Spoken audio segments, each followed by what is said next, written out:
Subscribe करें हमारे YouTube channel साधना gold को और पाएं वीडियो सबसे पहले। और हाँ, बेल आइकन दबाना ना भूलें। उग्रसेन जी बड़े धर्मात्मा हैं, भगवत भक्त हैं, पर इनका बेटा इतना दुष्ट हृदय का ऐसा दुष्ट क्यों निकला?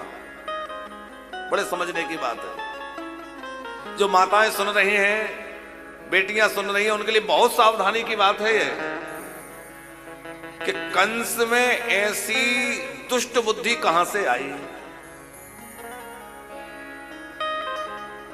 ये जो उग्रसेन जी की जो पत्नी है, ये बड़ी पवित्रा है, पतिव्रता है, बड़ी ही सती है, लेकिन एक बार इनसे थोड़ी सी चूक हो गई। ऋतु काल के बाद जब इन्होंने स्नान किया, ऋतु काल के बाद माताओं को स्नान करने के बाद सबसे पहले अपने पति का ही मुख देखना चाहिए। पति के सामने जाएं। यदि पति घर पर नहीं है और ऋतु स्नान हुआ है, पति बाहर विदेश गए हैं, कहीं बाहर गए हैं, तो उनको अपना ही मुख जो है दर्पण में देख लेना चाहिए, परंतु सज धज कर बाहर नहीं जाना चाहिए। ये शास्त्र की बात कह रहे हैं हम। तो क्या हुआ कि उग्रसेन की जो पत्नी थी, इन्होंने ऋतु स्नान किया और उसके बाद यह अपनी सखियों के सहेलियों के साथ थोड़ा बगीचे में चली गई। अब बगीचे में चली गई तो वहां एक दैत्य की दृष्टि इनके ऊपर पड़ गई। उस दैत्य ने इनके पति का रूप बना लिया और पति का रूप बना करके इनके पास आ गया, समागम किया। अब बाद में इनको आभास हो गया कि तो मेरे पति नहीं, कोई और है, कोई दुष्ट पुरुष है। श्राप देने लगी कि तूने मेरा सील भंग किया है, मैं तुझे श्राप दे दूंगी। उस राक्षस ने कहा तुम मुझे श्राप नहीं दे सकती। क्यों? बोले तुम्हारा सतत्व तो तभी भंग हो गया जब तुम ऋतु काल के स्नान के बाद अपने पति के दर्शन के लिए नहीं गई और बाहर टहलने निकल गई, तो तुम्हारा सतत्व भंग हो गया। तभी तो मेरे इतना साहस हुआ कि तुम्हारे पास आया। यदि तुम्हारा सतत्व भंग नहीं हुआ होता तो मेरा साहस नहीं था कि मैं तुम्हारे पास आ जाता। उसी कारण मुझे अवसर मिल गया और उसी कारण जो है वहां गर्भाधान हुआ और उस गर्भाधान के कारण ही यह उग्रसेन जी के यहां बेटा जो हुआ, ये दुष्ट दुराचारी कंस हुआ, उसके अंश से हुआ। तो पंजाब की घटना है, हमने हमारे गुरुजी से सुनी है। तो गुरुजी सुना रहे थे, बोले वहां एक बार क्या हुआ कि एक गाय कुछ अन्न की गंध आ रही थी, तो उसने किसी मोरी में मुख डाल दिया और उसका सींग वहां फंस गया, अटक गया। अब वो निकल नहीं पा रही थी।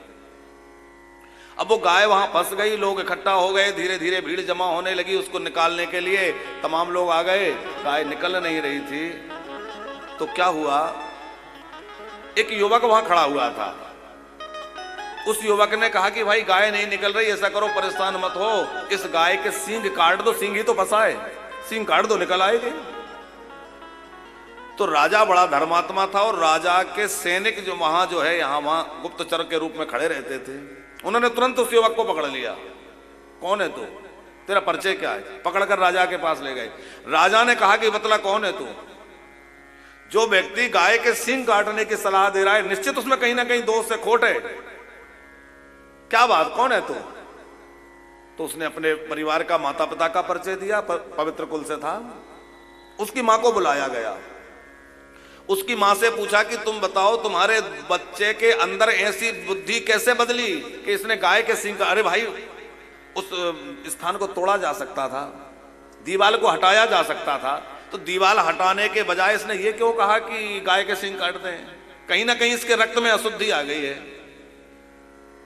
तो उसकी माता से जब बात कड़ाई से पूछी गई तो उसने कहा कि मेरे सतत्व में कोई दोष नहीं है, मेरे चरित्र में कोई दोष नहीं है। जब मैं ऋतु काल के बाद घूमने गई तो बाहर मेरी दृष्टि किसी कुपात्र व्यक्ति पर पड़ गई और वहां से मैं लौट कर आई। वो कह रही है कि मुझे स्मरण है, क्योंकि जिस दिन इसका गर्भाधान है मुझे स्मरण है, उस दिन मैं इस ऋतु काल के बाद बाहर गई और किसी ऐसे व्यक्ति पर मेरी दृष्टि पड़ गई। मैं जानती थी कि ये व्यक्ति अच्छे विचारों वाला नहीं है, दुष्ट हृदय का व्यक्ति है। वहां से मैं चली आई और उसी रात्रि में गर्भाधान हुआ और उसी गर्भाधान से इसका जन्म हुआ। तब वहां विचार किया गया कि देखो, इतनी सी चूक से कि किसी दुष्ट व्यक्ति पर दृष्टि पड़ गई, दुष्ट व्यक्ति की दृष्टि उस पर पड़ गई, तो उसका गर्भाधान उसके पति के द्वारा जो हुआ वह संतान भी विकृत हो गई। तो आज पूरी तरह से अपनी पवित्रता का ध्यान छोड़ करके, शुचिता का ध्यान छोड़कर हम मनमुखा काम करें और फिर सोचे कि घर में जो है बढ़िया संतान हो जाए, भगवत भक्त हो जाएं अथवा ऐसे अच्छे बच्चे हो जाएं, तो कैसे होंगे। सदाचार का पालन हम सबको करना ही होगा।